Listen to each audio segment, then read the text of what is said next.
let's get right to today's content. Okay, so we're still talking about the beginning phases, right? This is going to be research for the next 4 weeks. And research is all about breaking through the crowds and capitalizing on opportunity. There's a massive opportunity in the data, but you have to kind of unveil the data to get what you're looking for. And I'm going to show you some tricks today to do that first with competitive analysis. Now, when it comes to competitive analysis, it's definitely my specialty. So today's session is packed with good stuff. Plus, we have a template that we're going to share with you during the Q&A so you can model it for your own analysis. But you'll definitely want a pen and paper. You'll definitely need either some, green tea or some beverage and some water to get started on this, because it is definitely a lot of good content that you're going to want to take in over several days. Okay, so the frontier. This is where your job here in competitive analysis is a lot of people will ask the question like, oh, can we get a data tool to do this, or can we get this somewhere else? And my answer to you on this is we're going to use data tools even in this class today to do all the heavy lifting that it can. But the idea of good competitive analysis is that you do this manually because it's thinking work. It's a lot more like chess, right? Like you want to come in, this is strategy. This is like strategy 101 in advertising. So a lot of people just want the data and they want it simple. And with this step right here, when you really think and you kind of go through the steps that we covered today, you're going to have a massive competitive advantage. Just know that without question, it is thinking work. So prepare to give yourself a couple hours each stretch and really plan to look through the entire customer's path to purchase to kind of make sense of exactly how to best capitalize on your competition and the current market. Okay, so we all know that the main strategy with our competition is we want to take competitors' sales off of their product pages and off of the market and put it onto our pages, right? It's just a feedback loop. The market already exists. The shoppers are already there, and our goal is to get in front of as many of those shoppers as possible and take as many sales as we can to start getting velocity and history and capture more of the market to make our listing more powerful and everything work better, both paid and organic. So we talked about this previously. The main thing we want to think about on this whole strategy, including the analysis piece, is that most of the browsing activity on Amazon is going to happen on the product pages, right? So we know the shopper, and I'm going to show you the path to purchase here in a minute, but we know that the shopper starts in search with a keyword, and then after that keyword, he starts to immediately look at different products, doing some comparison shopping, doing some feature shopping, doing some visual shopping. He's definitely going to look at all the reviews as he makes a buying decision. He's going to scroll through these product pages. So without question, the majority of buying decisions are going to happen on these product pages. And we have several goals today in this session that we're going to use to monetize our competitors' pages, both paid and organic.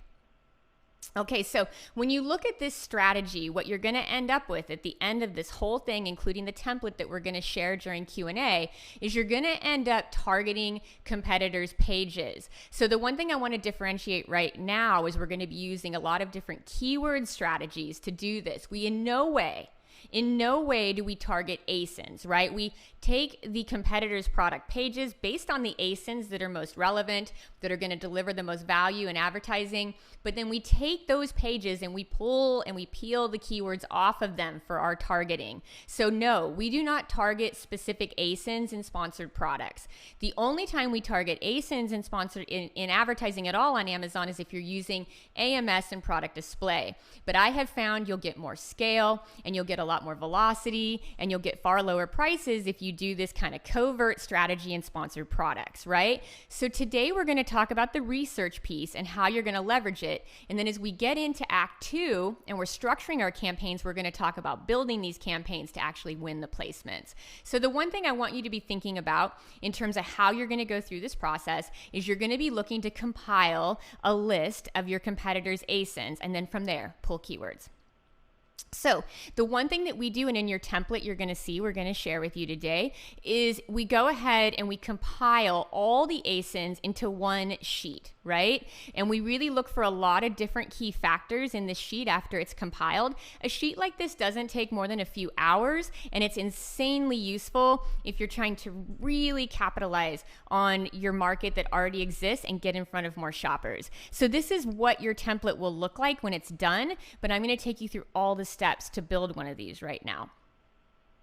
So the path to purchase. I always talk about the path to purchase, and a lot of people will ask the questions, what do you mean by path to purchase? So let me show you just a simple example of what a path to purchase looks like. So this is a search for beard oil, and you can see that we have above the fold in large, you can see the two ads, right? This is what we'll be doing in this class. You can see the headline banner, and you can see the sponsored ads, right? So a shopper comes to Amazon, they type in the word beard oil, this is what they see above the fold.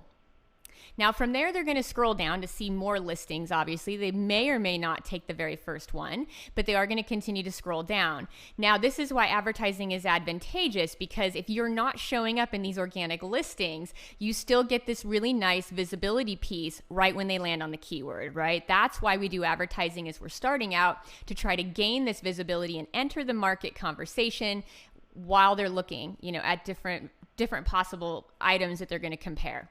So they come down, they look in the organics, and they're going to say, okay, I'm going to look at, now remember in this instance, they're looking for beard oil, right? They're looking for beard oils. That's a really key differentiating factor here. We want to be very specific, like I've taught before, on using the right keywords that actually describe our product and not stretching too far out of that seed keyword when you first start your journey in advertising. So they want an oil. They've specified they want an oil. So we know two things about this shopper. They have a beard, or they have a man with a beard, and they want some oil.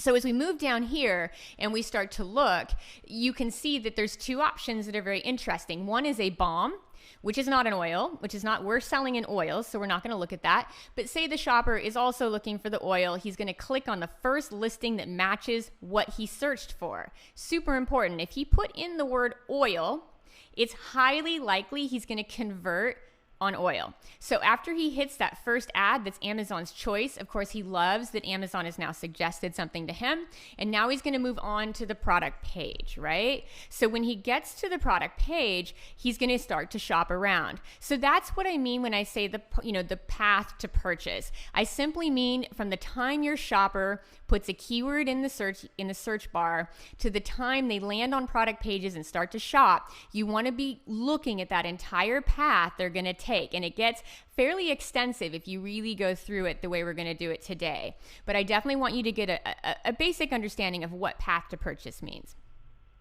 Okay, so then as they scroll down the product page, they're going to start to see other things that Amazon is suggesting, right? Similar items. So these are the kinds of things that your shopper is exposed to, and these are the kinds of places, in addition to ads, that you want to continue to optimize your listings so they show up in these places based on your sales history. So when we start targeting, now this very first section on the path to purchase is about advertising targeting, right? So we're doing this to get our ads on competitors' pages. That's not the end all be all. There's other things we're going to do today to take advantage of this competitive analysis. But the first thing we're going to do is we're going to get ranked on their pages with advertising. So to do this, you're going to start with competitive research to determine what is ranking and selling, right? That's the whole game here, is you got to be determined to, because when it comes to delivering profits to your business in terms of both ad visibility and sales conversions and market share, you really need to make sure that you have both, right? The products not only need to rank, but they also need to sell. Okay, so you want to target the product pages that will get your ad in front of the most shoppers. So with this, we're going to be looking at which of these ads have the highest search volume, which of these pages get the most views, and which of these pages are the most popular, so that we can scoop up as many shoppers at scale as possible. So from here, we're going to select the competitors that sell a similar product to the one we're advertising. And this goes back to what I was saying a minute ago when it came to the balm versus the oil. Sure, a lot of beard shoppers are buying that balm or it wouldn't be ranked. But when you're starting your advertising, and those are not organic clicks for you, right? Those are paid clicks. So your conversion rate is so important to make this both profitable and successful for you. So you really want to be looking when you target these pages initially, you want to really be focused on the ones that have a very similar product to the one we're advertising. And we'll cover that in a little more detail, but I'm going to show you some examples here in this beard category. So your fiercest competitors rank in multiple places. So as we compile this list of competition, you're going to find that the competitors that you really want to target are going to show up in 2 or more places. So they're going to show up in the paid ads, they're going to be organically ranked, they're going to have bestseller rank. You're going to notice that the competitors that you really want to go after, and also the competitors that hold the market share that you aspire to capture, without question will have multiple places that they are showing up within the Amazon ecosystem. Compile your competitors' brand keywords that have the highest visibility, right? So when we look at this, we've talked about this before in the Train Robber presentation. I'm going to show you exactly how to do it here today. You definitely want to be taking your competitors' brand keywords or product keywords that have the highest visibility. And when I say visibility, I mean they have both high ranking, these keywords, and high search volume. Those are the keywords that you want to target in your ad groups. And when you start out on this first phase of analysis, you're just going to simply compile them in a sheet, which I'm going to show you here in a minute, and that's how you start your competitive keyword list. So what I've been using is an awesome tool called Helium 10, and during this training for both competitive keywords and market share, I'm just going to use Helium 10 exclusively because I don't want you guys to have to go out and get a whole bunch of tools, and you really don't need to. Helium 10 has everything you need in this one suite that will allow you to do all 3 types of research. And if you want to do it manually, you can too. We all know that, but I definitely want to share with you how I do it, and I use tools. I use software tools definitely for every part of my research phase. So on this one, we're going to stay exclusive to Helium 10, because that tool simply has all the different layers that we need to get everything in the next 3 modules. So as we come in here, I'm in Helium 10. They have a tool called the reverse ASIN lookup. I'm sure you guys have heard of reverse ASIN lookups. People get super fired up about them to pull their main keywords. I, on the other hand, get fired up about it to pull competitors' keywords, right? So here I have taken the #1 selling beard oil, the ASIN here is pointed to, and then I've gone ahead in this tool and I've said give me every keyword with 2+ words that include the phrase Viking. All right, and that's going to go ahead and show me all the keywords that Amazon is kind of looking at, all the keywords that are showing up for this product. Some will be irrelevant and I just removed those, but the majority of these are really good. So let's look at the final list. So now I take that list, I just import it as a CSV or Excel doc, and what I end up with here is a few things that are really important. You can see all the keywords, right? This is what the tool has provided me. These are all competitors' brand keywords, and there's several things that are important in this list. I'm not going to use the whole list, but I want to show you the whole list as it comes up so that you can understand my thinking behind it. So when I pull a list like this, I'm looking for 2 things. I'm saying, okay, so we have this phrase. This is what is happening in terms of search volume, right? I've sorted by broad search volume. This is nothing to do with exact match. These are not keywords I'm trying to show up in for on search. These are the broadest, most generic keywords to describe this brand that I can send signals to the algorithm with in a manual campaign when we get to the build phase. So I look at these and I say, okay, these are all really good. These are all the broadest keywords, right? So I've got Viking beard, I've got Viking Revolution, I've got the Viking beard oil. So I would go through all of these And then the second thing that I would look at outside of just the broad search volume is I would go over and look at my position, right? I would look at, here is something that is so important to consider with Amazon.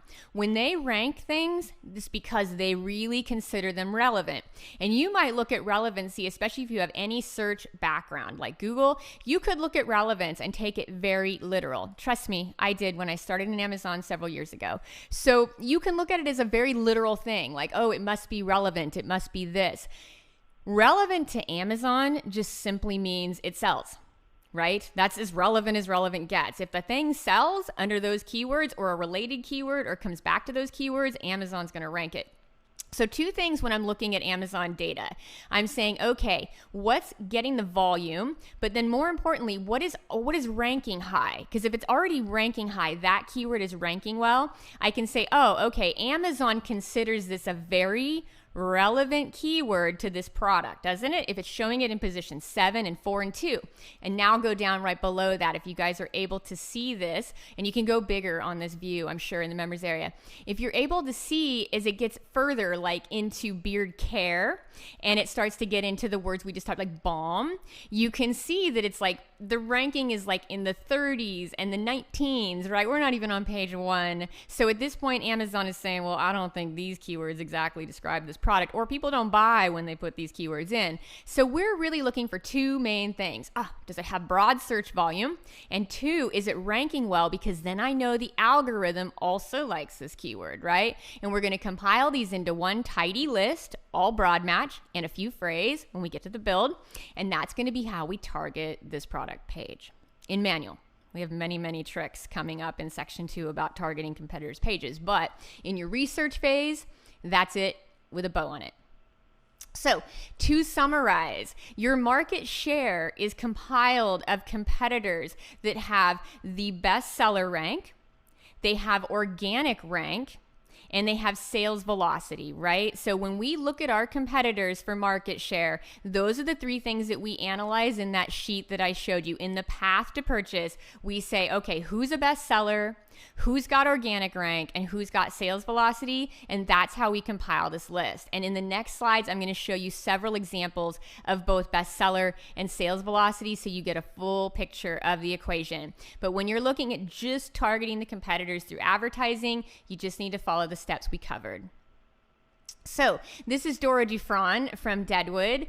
Dora Dufran was amazing for covering her customers' path to purchase. So essentially the most popular business at the time of the Black Hills Gold Rush was, of course, there were 100 miners to every one woman. And so a lot of people don't talk about women business owners, but actually this woman was actually the most prominent business owner in the whole gold rush, and she was notorious for putting her brothels in every town. So she was doing franchising long before McDonald's, and she was literally blanketing every town that she would see miners starting to settle. She would open up a new brothel. So this is Dora Dufran, Black Hills Madam, and so we're going to use her strategy that we just covered, and we're going to make sure that we cover our customers' entire path to purchase. Okay, sessions to sales. Now this is a key one. Now we've already moved past the advertising targeting, but the one thing I want you guys to really keep in mind with this stuff is you need full visibility, right? You are not going to really love the numbers, the kind of numbers I showed you to get you to this class. You are not going to accomplish those numbers on paid ads alone. This is an all-encompassing strategy, and we want to layer it on really thick because that's how you take market share. So next we're going to go into converting sessions to sales and really what that means in your ad campaigns and on the product pages. So to convert sessions to sales, and when I say that, that just means that every time a shopper clicks on your page, we are going to convert them to a paid order as often as humanly possible, right? We're going to try to make our click to sale ratio, or the number of clicks it takes us to get a sale. We're going to try to maximize that so that we can buy more clicks and convert more traffic and make a lot more money with our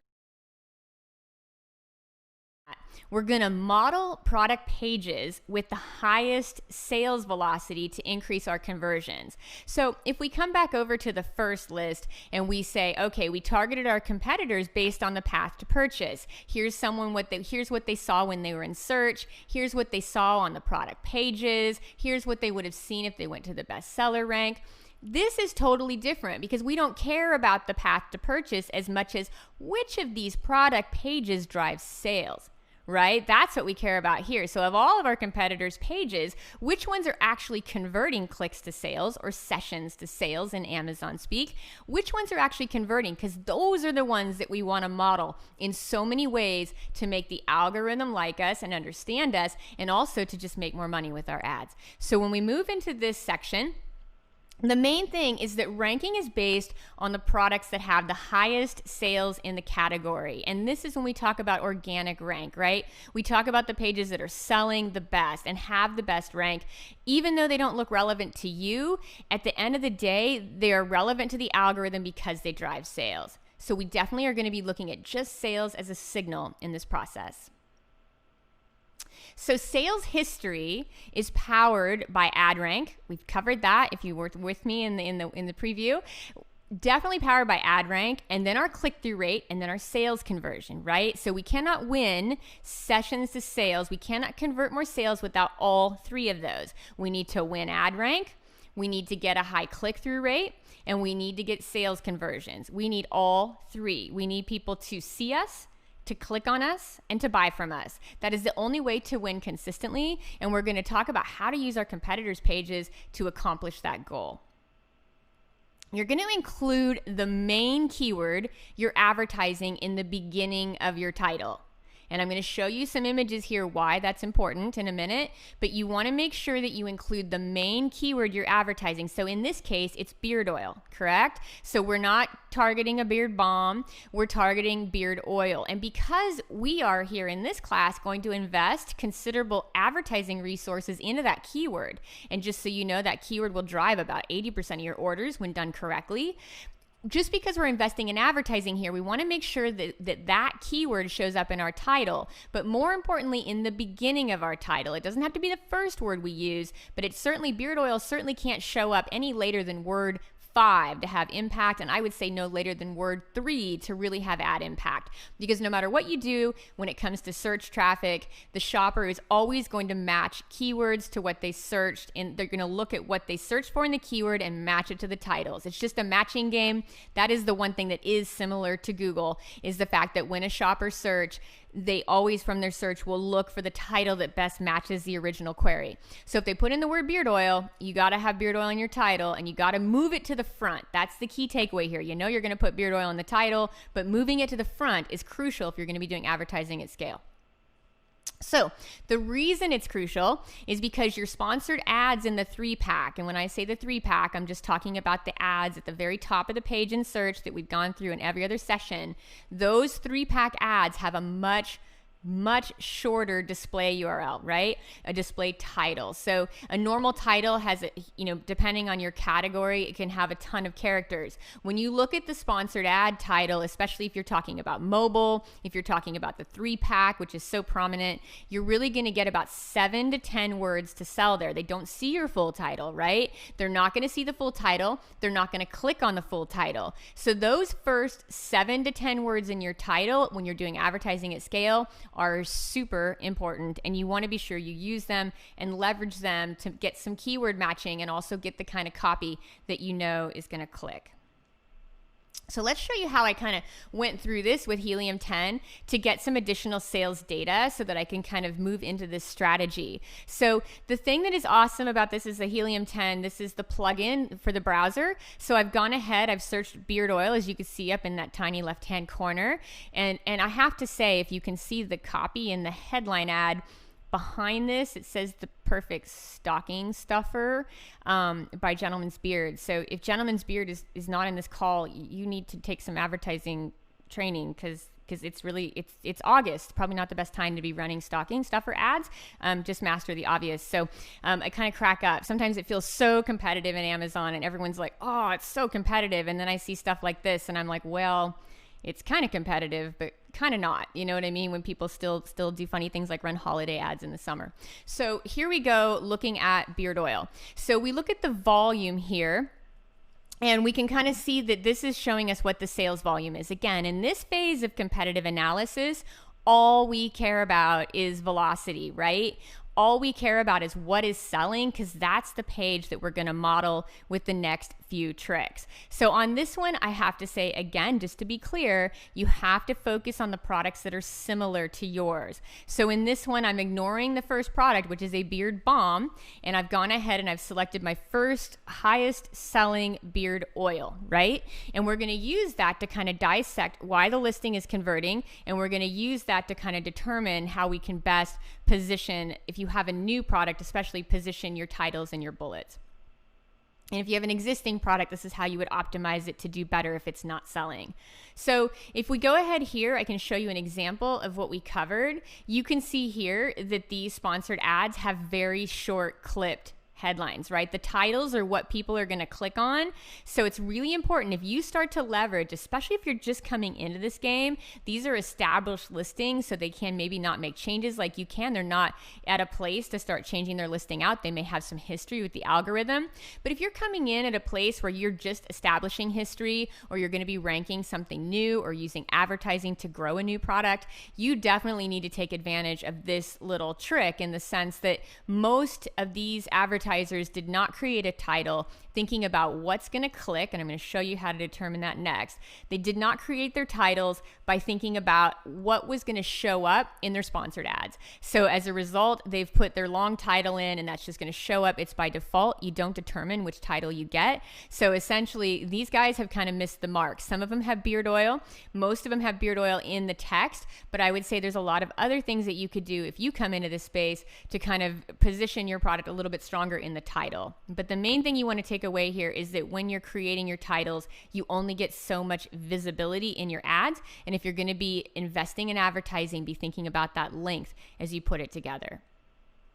So here we get into the best sellers, and this goes back into kind of expansion and different products. When we look at the best sellers, now this is going to be one of those strategies that it's super important to kind of understand as you start to scale your product line. You need to understand that in the best seller rank, these are going to be the products that sell best in the category. So if you're going into a category, it's obvious, it's master the obvious, but you definitely want to be looking at the other types of products that do well and are ranking in the BSR, so that when you expand out, you can use those as the ideas to go further. But more importantly, the reason I show this to you is as you're targeting your paid ads and your sales velocity, please be sure you look at the products that only look like yours. So if I'm selling a beard oil and I'm looking to target my competitors, I'm certainly not going to target any of these competitors on round one, even though they're all in the top 10 of my BSR, conditioners and oils.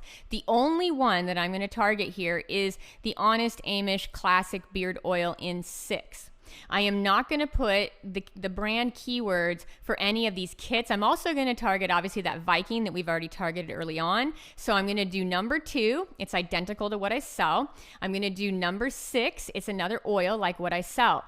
I am not going to target the balm, even though it's a bestseller. I'm not targeting the washes and conditioners or the kits. It's really important that you really fine tune those first ads so that you can get some traction. So you only want to appeal to competitors' keywords off pages that are super relevant to what you're selling. It's a big takeaway on this, because you can see a lot of traffic and you see a lot of potential and a lot of velocity. So you start to think, oh, this is super interesting, but it's really not. It has to be a similar product to yours to convert for you in paid ads. Again, if you can get the organic traffic and it's free, that is a whole different game. Like this Honest Amish is showing up organically. I mean, at that point, they'll take any placement they can get because it's free. But when you're paying for those placements, you need to be super relevant in the pages that you target and why you target them. So here's what happens from a sales standpoint. We go in and we pull the competitors' titles and bullets. And this is a really fun trick, right? This is where we can use it for sales, but we can use it for a whole lot of other things. So the first thing we look at is all those top competitors that we've compiled, right? The ones that have the highest sales velocity from that tool, right? So we go in, put up our browser tool that shows us the sales volume. We download our competitors and say, who are these competitors, which ones sell the most, and then we compile all their titles and bullets in one view, right? Now from here, you can start to get an idea of maybe how you should be optimizing your title and bullets better, maybe certain hooks or benefits that you haven't covered. Whatever you need to do to look at your listing against these listings, you just want to be sure that you take as much as possible from these listings, because the more you match them, the more the algorithm will like it, and the more you differentiate your benefits somewhat, that's great, but you definitely want to be kind of repositioning your stuff, but you want to base it on what's already selling. Like, these products already sell. These are the best selling products. They have the highest velocity. And so you just want to be paying attention to how they've maybe positioned their title and their bullets to accomplish that. So when we're looking at sales history, just for a quick summary, we're going to be looking at rank, and we're going to be looking at clicks, and then we're going to be looking at sales, right? So we cannot establish sales history without all three of these, right? And when we look at our competitors, you're going to end up in a space where you start to get a whole picture of what's ranking, what's clicking, and what's selling. So you definitely want to look at their sales velocity, look at their titles and bullets, and that's how you're going to get a good idea of how to click and sell better. And especially using your keywords early on in your titles, especially optimizing your titles for better sales potential, is going to make sure that your sponsored product ads really do far better than the competition. So this is Wild Bill Hickok. He's always the guy that makes his first shot count. So when it comes to optimization and using your competitors' listings to optimize your titles, your bullets, your pages, your back-end search terms, all the stuff we're going to cover here in this next session, you really want to be sure that you're making that first shot count and you're converting every single session, click, to sales. That's the key game, right? If you're going to pay for that ad rank, as we all know, it's kind of pricey. If you're paying for the ad rank, you got to convert those sessions to sales, and your competitors that are selling are the best indicator of doing that. They can't be just ranked, they have to be selling. Next, we're going to optimize for search. Now, this is all about great stuff that you can do to kind of optimize not only your back-end search terms, but this is where you can get your product listings super optimized, really set with keyword density. So I'm going to show you some tricks here on how to use your competitors' listings to really optimize your listings for search. Because again, just because it's advertising, you can't rely just on your ads to power all your sales. You need those organic clicks, right? You need as much organic traffic as possible to make your advertising more profitable and to get market share much faster. So this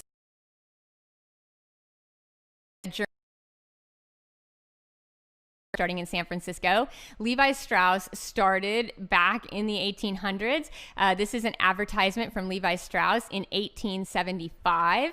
And right now, Levi's owns 40% of sponsored products impressions on terms relevant to jeans. So they are definitely leveraging Amazon search, and they are definitely doing quite a bit with the category. I was looking at an awesome stat from them, and it was they had talked about their investment. The CEO was talking about his investment in Amazon. It's just one distribution channel for them, but they found it to be so important that they went ahead and switched all of their advertising budget away from things like Huffington Post and YouTube and started putting it in Amazon sponsored products. So this is a report. They went from having 3%, the little orange slice on the graph.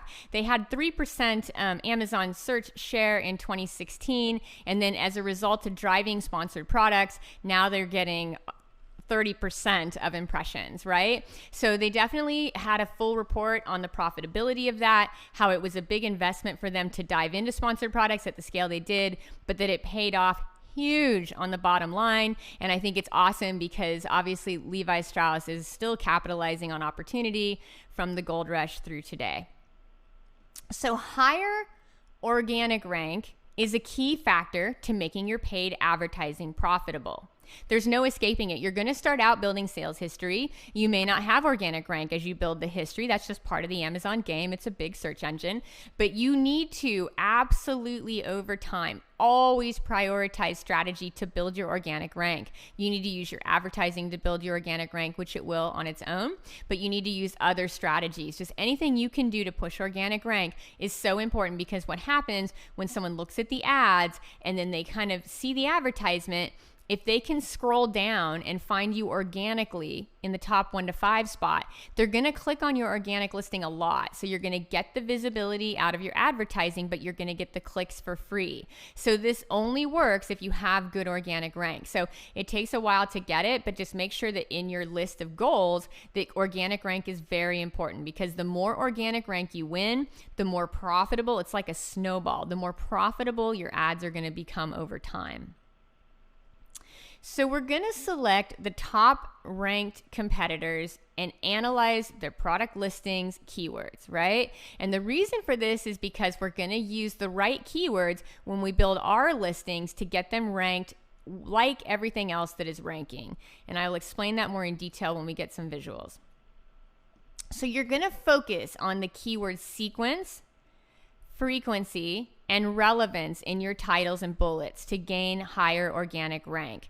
Word sequence is just like it sounds, just what sequence are the words going to be in and that are going to power better ranking, and how frequently do those words need to show up in your title and bullets and back-end search terms, and then how relevant are those words to your actual product? Because we went and looked over those keywords that were ranking a while back, right, for our competitors. So even being a best-selling product with organic rank, the Viking beard oil, we have their keywords, and we already know that Amazon isn't ranking them for balm. They're on page 30. They're in spot 30. They're not going to getting ranked for all their keywords. So there's no reason for you to do that either. You don't want to try to throw everything in the bucket. You're going to use some contextual stuff that I'll show you how to do here, but you want to make sure that the frequency and the relevance really match what's happening in the Amazon search results already. And you want to make sure the keywords you select are going to be favored with the algorithm. You know, you have like a small amount of characters to use in your title, small amount of characters to use on the back end. Your bullets need to be concise. So you definitely want to stay as relevant as possible in describing your product while still providing some keywords that are kind of related to your category or topic. And I'm going to show you that here. Titles, bullets, and back-end search terms are the most important factors for organic rank. So when it comes to ranking, everyone's going to talk about all the different things, but if you're really trying to get your keywords right, you're really trying to build a strong listing, you want to have titles, bullets, and back-end search terms. Those are the things that you want to optimize. Back-end search terms you should be optimizing consistently based on your sales data out of your ad campaigns. Titles and bullets, of course, you want to get it right out the gate, and you want to keep going from there. But if for some reason you have a product that's not ranking or not doing well organically and you have nothing to lose, I would suggest using the strategies I'm showing you here to optimize your titles and bullets. And I would say if this is a new product and you're just getting started, without question, you're going to want to use this for a massive advantage. So contextual keywords. A contextual keyword is a search term that is related to a topic or category. So that just means if you're on the Amazon category page for the bestseller rank, we were able to look at that, and there were beard brushes and beard shampoos, and there were beard balms. So those are contextual keywords that are interesting. So we do build some context in certain places, but we don't let those keywords kind of override the ones that are going to really drive our rank and sales because they're most relevant. So let's go ahead and have a look here. So we look at what's ranking organically on Amazon. It looks a lot like the bestseller rank. So again, if you're puzzled, like you look at this ranking and you're like, how is this product ranked? I guarantee you in this category, there's a lot of people looking for an oil that end up buying this balm. And there's a lot of people looking for an oil that end up buying this kit. So when you see the different products that kind of are not exactly what you have, you cannot target those in advertising, but you do want to look at those in terms of the context for your organic keywords, right? So advertising, we're paying for the position on the product page, has to be exactly what we sell. But then when we move over to these contextual keywords, it's a lot about the category and the topic and kind of bringing everything together. So this again is Helium 10's tool. And what I've done here is I've taken all the titles, right, that I've compiled from the sheet I showed you earlier. I compiled all my best-selling titles and bullets into one sheet. And then I've just taken all these titles into the Helium 10 tool. This is the Frankenstein tool. And I've said, okay, show me all the keywords that have the most frequency. Which keywords across all of these top ranked, top selling products, right? They're great listings. These are the algorithms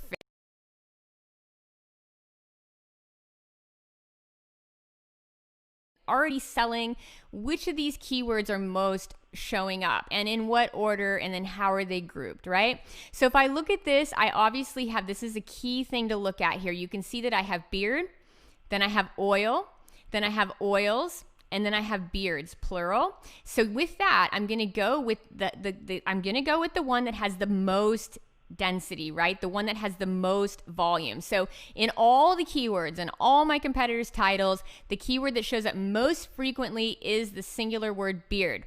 And then from there, I'm going to go to oil. So you will get plurals in these, but you definitely want to make sure that you lead with the ones that get the highest frequency count. So this is going to allow you to say, okay, I need to write a title. I need to optimize my title. Which words already match what's already ranking and selling in the algorithm, what Amazon already knows it likes. So Amazon goes out and says, okay, I'm selling a ton of these products with this type of keywords in the title. It is just a computer, right? And then it comes out and says, oh, okay, here's something very similar to this product, right? So you're just going to want to look at this and you can kind of see where your priorities are, right? You can just see that the different words that are really important, like softens, strengthens, organic, conditioner shows up in every one of these oil titles, at least the most important ones. Natural is a big one. Men is a big one. So when you start to build a title, you want to kind of start and work your way down. You're going to include beard, you're going to include beard oil, you're going to include beard oil together. That's what I mean by sequence, right? Beard and oil go together. And then you're going to have natural, and you're going to kind of build these together, and you're going to make sure that you prioritize the ones that show up more frequently in your competitors' titles when you bring them together collectively. So I've just copied my competitors' titles from the sheet I showed you, and then I went ahead and let Frankenstein do the work and show me which of these keywords really matter. So from here, I do another trick that's very important for you to do when you're trying to build density or build kind of a contextual keyword theme, which means you're building like all the keywords around the topic. You're taking these really high ranked pages and you're dissecting them the way an algorithm would. This is how the algorithm sees the text. This is not just you. Your shopper sees the text, which is most important, as we reviewed it in section 1. We talked about the shopper path to purchase. That's our first goal. But as we move through this is the shopper's path to purchase. Okay, so what does the shopper see? The second path is, okay, what does the shopper buy, right? We want to get those answers. We want to know what they see. We want to know where they're going, and we want to know what they're buying. But now we're just back to the algorithm, and we're saying, what does the algorithm see on these pages? What is the algorithm looking at when it looks at these ranked pages and these best-selling pages? What is it seeing here? And this is what the algorithm would see. It would see a lot of high relationship to the word beard oil. It's showing up 58 times, right? And it would show that there's a beard oil conditioner over to the far right showing up 25 times. So you can pull this out of the SEO book. This is a free tool, and I always love to do this on my top 3 competitors so I get a full idea of what's really happening with their keywords. What are the most important single words? What are the double words? What are the triple words? And then these are also super awesome to do some targeting down the road. So these are just great keywords in general, but they're awesome without question. They're going to do an amazing job optimizing your listings, especially focused on titles and bullets. So the other thing I love about SEO Book's tool, besides the fact it's free, is that it gives me the title and the meta keywords and the description. And the title itself is good, right? Because I already have that compiled in my sheet, my analysis sheet, but I like to kind of see all that as well. So the main thing that I want you guys to write down here, and this is so important, especially if you're a maverick and you're going to get out and do this today, you really need to be sure that your density percentage matches minimally what you're seeing in these density percentages. Such a key takeaway here. So write that down again. So when I say density, this is saying that on this particular beard oil page, this is that best-selling Viking oil again.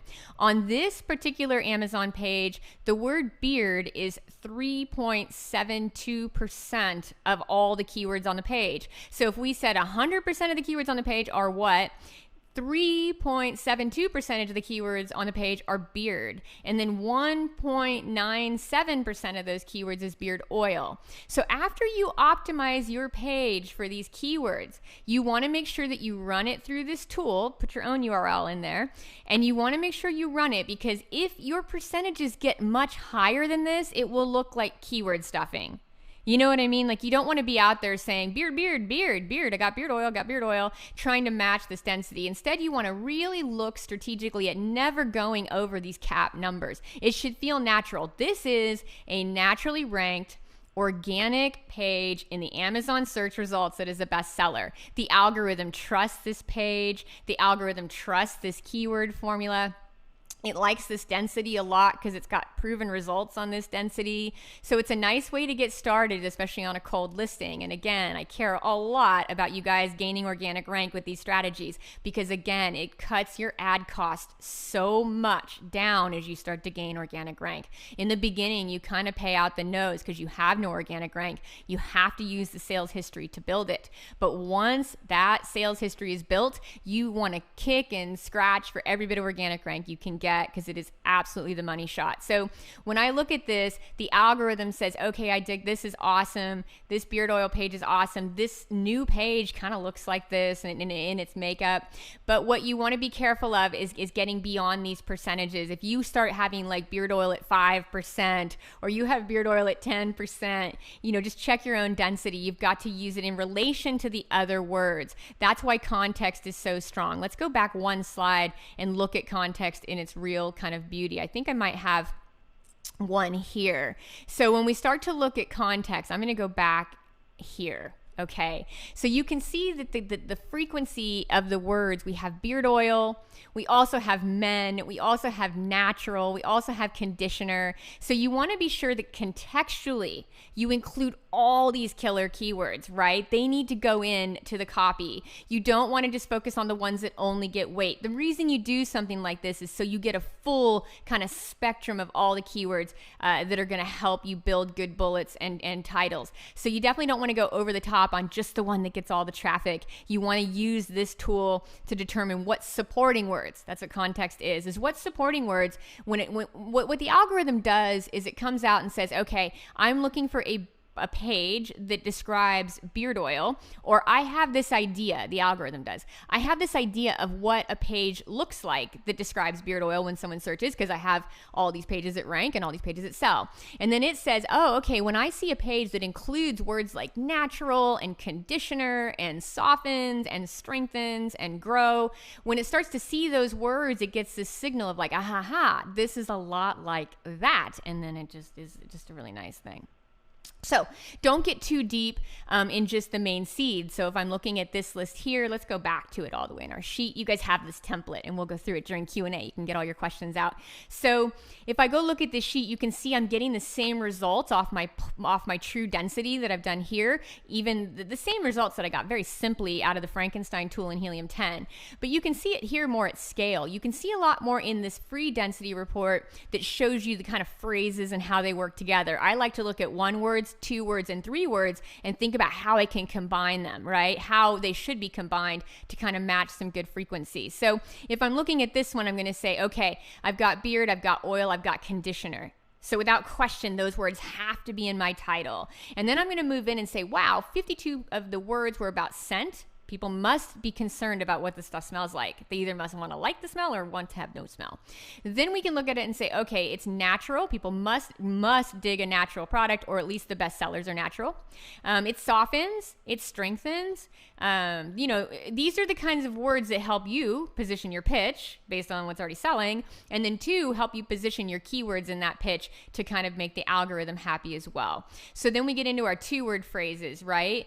Obviously I'm skipping my brand brand on this because I'm just optimizing my own listing. I'm doing organic rank. I'm only going to target the brand in, section 1, path to purchase. Now I'm just getting my organic stuff out. I'm just using my competitors' data any way I can. If I'm taking market share, I want it everywhere. I want the market share out of ads. I'm going to take the market share out of organic. I'm going to rank in the number 1 to 3 spots organically by the time I'm done, guaranteed. Most of the time I'm in number 1. If I'm not in 1 or 2 organically by the time I'm done with my task, I'm kind of shocked. But I always have a top organic spot.